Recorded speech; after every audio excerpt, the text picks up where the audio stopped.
எனக்கு ஏஜ் 40+ ஆகுது, இது வரைக்கும் ஸ்ட்ரக்சர்டாக எந்த ஒரு இன்வெஸ்ட்மெண்ட்டும் பண்ணல. சேலரி வருது, 10 தேதிக்குள்ள செலவாயிடுது. School fees, college fees, housing loan EMI, இந்த ரெஸ்பான்சிபிலிட்டிஸ்னால என்னால் எந்த ஒரு இன்வெஸ்ட்மெண்ட்டும் ஃபோக்கஸ் பண்ண முடியல. நீங்கள் இந்த சுச்சுவேஷன் இருக்கீங்கன்னா இந்த வீடியோ கண்டிப்பாக யூஸ்ஃபுல்லாக இருக்கும். ஃபுல் வீடியோ பாருங்கள். உங்களுக்கு ஒரு பீஸ்ஃபுல்லான ரிட்டைர்மெண்ட் லைஃப் என்னென்னா, எப்படி எக்ஸ்பென்ஸை கண்ட்ரோல் பண்ணி ஒரு சர்ப்ளஸ் பண்ணி கிரியேட் பண்ணணும், அதுலேருந்து ரிட்டைர்மெண்ட்டுக்கு எப்படி பிளான் பண்ணணும் அப்படின்றத டீட்டெயிலாக பார்க்கலாம். ஃபஸ்ட்டு ஸ்டெப், எங்கெல்லாம் நீங்கள் எக்ஸ்பென்ஸை ட்ராக் பண்ணணும்னு பார்க்கணும். நீங்கள் உங்கள் அக்கௌண்ட் ஸ்டேட்மெண்ட்டை எடுத்து எங்கெங்கெல்லாம் எக்ஸ்பெண்டிச்சர் பண்ணுறீங்க, எக்ஸாம்பிள் இப்போ குயிக் டெலிவரி ஆப்ஸாக இருக்கட்டும், ஆன்லைன் பிளாட்ஃபார்ம்ஸாக இருக்கட்டும், அது எல்லாத்தையுமே நீங்கள் ட்ராக் பண்ணணும். ஸ்டெப் 2, உங்கள் டெப்ட்டை நீங்கள் கண்ட்ரோல் பண்ணணும். எப்படி கண்ட்ரோல் பண்ணனா, இது வரைக்கும் நீங்கள் வச்சிருக்க லோன்ஸில் எதில் அதிக இன்ட்ரெஸ்ட் ரேட் இருக்குது, அதை ஆப்டிமைஸ் பண்ண முடியுமான்னு பார்க்கணும். இது ரெண்டுத்தையும் நீங்கள் பிளான் பண்ணிவிட்டு, தேர்ட் ஸ்டெப், உங்களோட சர்ப்ளஸ் மணியை இன்க்ரீஸ் பண்ண பார்க்கணும். உங்களோட மந்த்லி சேலரியிலேருந்து அட்லீஸ்ட் 20-30% நீங்கள் இன்வெஸ்ட் பண்ண பார்க்கணும். அதுலேருந்து ரிட்டைர்மெண்ட்டுக்கு நீங்கள் கார்பஸ் கிரியேட் பண்ண பிளான் பண்ணணும். இப்போ உங்கள் சர்ப்ளஸ் மணியை 3 பார்ட்ஸாக பிரிச்சுக்கோங்க. ஆல்ரெடி நீங்கள் பிஎஃப்ல பண்ணிட்டு இருப்பீங்க.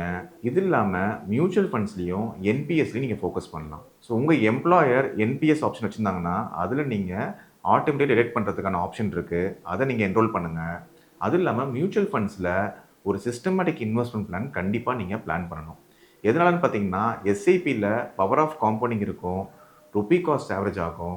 நீங்கள் ஸ்ட்ரக்சர்டாக லாங் டேர்ம் இன்வெஸ்ட் பண்ணும்போது ஈஸியாக இன்ஃப்ளேஷனுக்கு மேலே ரிட்டர்ன்ஸ் எதிர்பார்க்கலாம். என்னதான் மார்க்கெட் அப்ஸ் அண்ட் டவுன்ஸ் இருந்தாலும் 12-13% ரிட்டர்ன்ஸ் நீங்கள் லாங்கர் டென்யூரில் எதிர்பார்க்க முடியும். ஆல்ரெடி ஏஜ் 45 மேலே ஆயிடுச்சு, இது வரைக்கும் நான் இன்வெஸ்ட்மெண்ட் பண்ணலாம் கூட, இந்த பீரியட் நெக்ஸ்ட் 10-15 இயர்ஸை நீங்கள் ஃபோக்கஸ்டாக இன்வெஸ்ட் பண்ணிங்கன்னா இந்த ஸ்ட்ரக்சர்டு பிளான் மூலிமா உங்களால் கார்பஸ் கிரியேட் பண்ண முடியும். நீங்கள் டிசிப்ளினாக இன்வெஸ்ட் பண்ணணும். லாங் டேர்முக்கு போர்ட்ஃபோலியோ மட்டும் தேவைப்படும் போது ரீபேலன்ஸ் பண்ணணும். இதையும் அடிக்கடி பண்ணணும் அவசியம் இல்லை.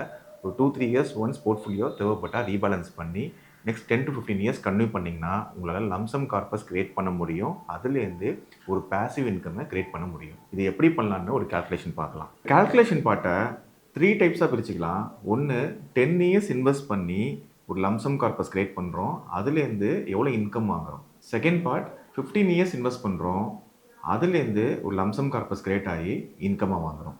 தேர்ட் ஒன், 20 இயர்ஸ் இன்வெஸ்ட்மெண்ட், உங்கள் ஏஜ் லெஸ் தேன் 40 இருக்குது, எக்ஸாம்பிள் 30-35 இருக்குன்னா இப்போ 20 இயர்ஸ் நீங்கள் இன்வெஸ்ட் பண்ணி ஒரு லம்சம் கார்பஸை கிரியேட் பண்ணுறீங்க, அதுலேருந்து இன்கம் வாங்குறீங்க. ஸோ இது மூணுத்துக்குமே டிஃப்ரென்ஸ் பார்க்கலாம். நீங்கள் இன்வெஸ்ட் பண்ணுறீங்க ஒரு எஸ்ஐபியில், ஒரு 12% பெர்ஃபார்மன்ஸ் கொடுக்குது. அந்த எஸ்ஐபியோட லம்சம் கார்பஸ் எவ்வளோ வருதுன்னு பார்த்துட்டு அதுலேருந்து நீங்கள் இன்கமாக வாங்குறீங்க. இது எப்படி ஒர்க் ஆகுறது கொஞ்சம் டீட்டெயிலாக பார்க்கலாம். நீங்கள் ஒரு 15,000 rupees மந்த்லி இன்வெஸ்ட் பண்ணுறீங்க எஸ்ஐபியில், 10 இயர்ஸ்க்கு இன்வெஸ்ட் பண்ணுறீங்க கன்சிஸ்டண்ட்டாக. 10 இயர்ஸ்னால் ஒரு வருஷத்துக்கு 1.8 lakhs இன்வெஸ்ட் பண்ணுறீங்க. 10 இயர்ஸ்க்கு 12% ஃபண்ட் பெர்ஃபார்மன்ஸில் உங்களோட கார்பஸ் 33,60,000 rupees ஆயிருக்கும். So total investment 18 lakhs invest பண்ணுவீங்க, 33 lakhs உங்களுக்கு கார்பஸ் க்ரோ ஆகிருக்கும். இதுலேருந்து நீங்கள் சிஸ்டமேட்டிக் விட்ரால் பிளானுக்கு மாற்றுறீங்க. சிஸ்டமேட்டிக் விட்ரால் பிளான்றது மந்த்லி பேசிஸில் நீங்கள் இன்கமாக வாங்கிக்கலாம். ஆல்ரெடி என்னோடய சேனலில் IDCW அண்ட் சிஸ்டமேட்டிக் விட்ரால் இது ரெண்டுத்துக்குள்ள டிஃப்ரென்ஸ் என்ன இருக்குது, எப்படி ரிட்டர்ன்ஸ் வரும்னு கொடுத்துருக்கேன். இதை பற்றி தெரிஞ்சுக்கணும் அப்படின்னா டீட்டெயிலாக அந்த வீடியோ நீங்கள் பார்க்கலாம். அதோட லிங்க்கை டிஸ்கிரிப்ஷனில் கொடுக்குறேன். ஸோ சிஸ்டமேட்டிக் விட்ரால் பிளானில் மெயினாக நீங்கள் என்ன பண்ணலாம்னா ஒரு இன்கமாக வாங்கிட்டே வரலாம். உங்களோட லெகசி அதாவது கார்பஸும் க்ரோ ஆகிட்டே இருக்கும். இதே IDCW போனீங்கன்னா டிவிடெண்டாக வாங்குவீங்க. உங்களோட இன்கம் டேக்ஸ் ஸ்லாபை பேஸ் பண்ணி எய்தர் IDCW ஆர் SWP நீங்கள் சூஸ் பண்ணிக்கலாம். ரெண்டுத்துலையுமே உங்களோட லம்சம் வேல்யூ க்ரோ ஆகிட்டு இருக்கும். லாங்கர் டென்யூரில் ஒரு இன்கமும் கிடைக்கும். இப்போ நம்ம கால்குலேஷன் வைஸ் ஒரு SWP பண்ணுறீங்க 33.6 lakhsல, அப்படி பண்ணும்போது என்ன இன்கம் கிடைக்குது, எவ்வளோ லெகசி உங்கள் ஃபேமிலிக்கு க்ரோ ஆகுதுன்றதை பார்க்கலாம். இப்போ 33.6 lakhsல வந்து பார்த்தீங்கன்னா மந்த்லி 22,500 rupees நீங்கள் சிஸ்டமேட்டிக்காக மணியை விட்ரா பண்ணுறீங்க. அதாவது 10 இயர்ஸ்க்கு இன்வெஸ்ட் பண்ணுறீங்க எஸ்ஐபியாக, அது லம்சமாக க்ரோ ஆகுது. அந்த 33.6 lakhsை SWPக்கு மாற்றுறீங்க.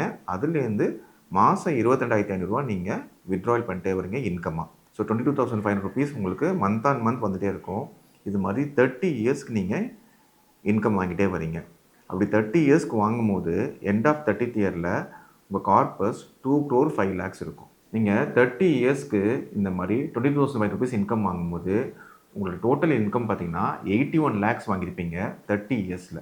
ஸோ 81 லட்சம் நீங்கள் இன்கம் வாங்குறீங்க, அதுக்கப்புறம் உங்களோட கார்பஸ் 2 crores க்ரோ ஆயிருக்கு. ஸோ இந்த 2 crores வந்து உங்கள் ஃபேமிலி லெகசியாக நீங்கள் கன்சிடர் பண்ணலாம். லெகசின் போது வெல்த் ட்ரான்ஸ்ஃபர், அதாவது உங்களுக்கு அப்புறம் உங்கள் ஸ்பௌஸோ லீகலர்ஸோ அதை யூட்டிலைஸ் பண்ணிக்கலாம். அதை அந்த மணி அவங்க விட்ரா பண்ணிக்கலாம், இல்லை அவங்க நேமில் வாங்கி கூட இன்கம்மாக வாங்கிக்கலாம். ஸோ நீங்கள் டோட்டலாக ஒரு இன்கம் ஜென்ரேஷன் பண்ணுறீங்க, அதுக்கு எஸ்ஐபி பண்ணுறீங்க, அது மூலிமா லம்சம் கார்பஸ் கிரியேட் ஆகுது. இந்த இன்கம் ப்ளஸ் லெகசியும் ஃபார்ம் பண்ணுறீங்க. இதே மாதிரி 15 இயர்ஸ்க்கான இன்வெஸ்ட்மெண்ட், நீங்கள் மந்த்லி சேம் 15,000 ருபீஸ் இன்வெஸ்ட் பண்ணுறீங்க. டோட்டலாக 15 இயர்ஸில் நீங்கள் 27 lakhs இன்வெஸ்ட் பண்ணியிருப்பீங்க. இந்த 27 lakhs இன்வெஸ்ட்மெண்ட்டில் உங்கள் கார்பஸ் சேம் 12% ஃபண்ட் பெர்ஃபார்மன்ஸில் 71,38,000 ருபீஸ் க்ரோ ஆகிருக்கும். இந்த 71,38,000 ருபீஸை நீங்கள் சிஸ்டமேட்டிக் விட்ரால் பிளானுக்கு மாற்றுறீங்க.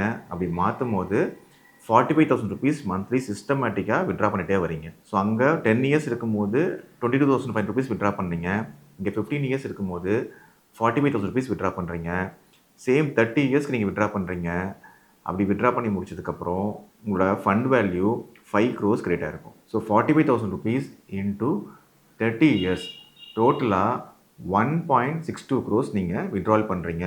அது இல்லாமல் 5 crores உங்கள் ஃபேமிலிக்கு லெகசியாக நீங்கள் ஃபார்ம் பண்ண முடியும். ஸோ டோட்டலாக 5 crore ப்ளஸ் 1.62 crores உங்களுக்கு கிடைக்குது இந்த 27 lakhs ஆஃப் இன்வெஸ்ட்மெண்ட்டில். இதே நீங்கள் 20 இயர்ஸ் இன்வெஸ்ட் பண்ணும்போது டோட்டல் இன்வெஸ்ட்மெண்ட் 36 lakhs இன்வெஸ்ட் பண்ணியிருப்பீங்க. இந்த 36 lakhs இன்வெஸ்ட்மெண்ட் சேம் 12% ஃபண்ட் பெர்ஃபார்மன்ஸில் 1.37 crores கார்பஸ் கிரியேட் ஆகிருக்கும். இந்த 1.37 crores மந்த்லி பேசிஸில் 90,000 ருபீஸ் நீங்கள் சிஸ்டமேட்டிக்காக விட்ரா பண்ணுறீங்க. சேம் 30 years. So end of 30th இயரில் உங்களுக்கு 9 crores கார்பஸ் கிரியேட் ஆகிருக்கும். ஸோ டோட்டலாக வந்து பார்த்தீங்கன்னா உங்களுக்கு இன்கம் வந்து 3.24 crores நீங்கள் இன்கம் வாங்கியிருப்பீங்க. அது இல்லாமல் 9 crores கார்பஸ் லெகசியாக ஃபார்ம் பண்ணியிருப்பீங்க. உங்களோட டோட்டல் இன்வெஸ்ட்மெண்ட் 36 lakhs இன்வெஸ்ட் பண்ணியிருப்பீங்க 20 இயர்ஸில். ஸோ இதோட டென்யூர் பார்த்தீங்கன்னா 10 இயர்ஸ் 15 இயர்ஸ் 20 இயர்ஸ் நீங்கள் பே பண்ணுறீங்க. அதுக்கப்புறம் 30 இயர்ஸ் இன்கம் வாங்குறீங்க. அதுக்கப்புறம் தான் லெகசி ஃபார்ம் பண்ணுறீங்க. ஸோ இது லாங் டென்யூராக தெரியலாம். பட் உங்களுக்கு ஒரு லைஃப் எக்ஸ்பெக்டன்சியை பேஸ் பண்ணி மினிமம் 20 to 25 இயர்ஸ் அது இன்கம் கண்டிப்பாக வேணும். ஸோ உங்கள் ரிட்டையர்மெண்ட்டுக்கு அப்புறம் அதுக்கு நீங்கள் ஒரு லம்சம் கார்பஸ் கிரியேட் பண்ணணும். ஸோ உங்கள் இன்வெஸ்ட்மெண்ட்டை நீங்கள் டெடிக்கேட்டடாக பண்ணுங்கள். அந்த லம்சம் கார்பஸை கிரியேட் பண்ணி அதுலேருந்து இன்கம் வாங்க பார்க்கலாம். நீங்கள் உங்கள் ரெக்குயர்மெண்ட்ஸ்க்கு ஏற்ற மாதிரி இன்றைக்கி எஸ்ஐபியில் இன்வெஸ்ட் பண்ணுங்கள். ஃப்யூச்சரில் SWP ஆக்டிவேட் பண்ணிக்கோங்க.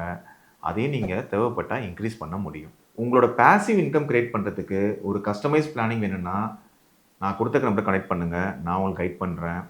முக்கியமாக ஒரு கோல் பேஸ் பிளானிங்காக இருக்கும். உங்கள் ரெக்குயர்மெண்ட்ஸ் அண்டர்ஸ்டாண்ட் பண்ணிவிட்டு எவ்வளோ சர்ப்ளஸ் பண்ணி பண்ண முடியும், எத்தனை வருஷம் பண்ணணும், எந்த மாதிரி அசெட் கிளாஸில் இன்வெஸ்ட் பண்ணலாம், இது எல்லாமே டீட்டெயிலாக கைட் பண்ணுவோம். ப்ளஸ் உங்கள் போர்ட்ஃபோலியோவை ரெகுலராக மானிட்டர் பண்ணி உங்களோட பேசிவ் இன்கம்மை கிரியேட் பண்ணுறதுக்கு எங்களோட கைடன்ஸ் கண்டிப்பாக இருக்கும். என்னோடய சேனலில் ரெகுலராக ஃபினான்ஸ் டாபிக்ஸை பேஸ் பண்ணி வீடியோஸ் கொடுத்துட்ருக்கேன். உங்களுக்கு பிடிச்சிருந்தா உங்கள் ஃபேமிலி ஃப்ரெண்ட்ஸுக்கும் ஷேர் பண்ணுங்கள். Myself Deepak Gokul, Certified Chartered Wealth Manager. Thank you.